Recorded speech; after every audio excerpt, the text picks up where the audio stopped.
So guys, the porridge is coming along. It's been on now for a total of 30 minutes. I'm gonna let it cook for another 10 minutes. So that'll be a total of 40 minutes. You know, it's cornmeal. You want to make sure it's cooked properly because you don't want it to get you sick. So you want to make sure it's cooked all the way. So I'm going to cook it for another 10 minutes and then I'll put all the other goodies into it. It's funny, I didn't like cornmeal porridge until I was 7 years old.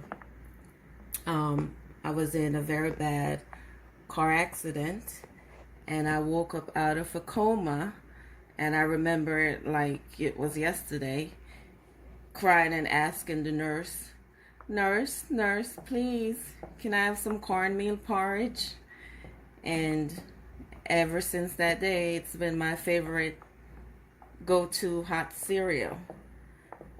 And my two boys also love it very much.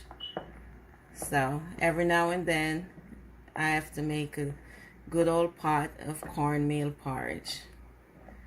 So delicious. And the smell of the cinnamon in it is just so, the aroma in this kitchen is beautiful. Alright, so in another 10 minutes it will be complete.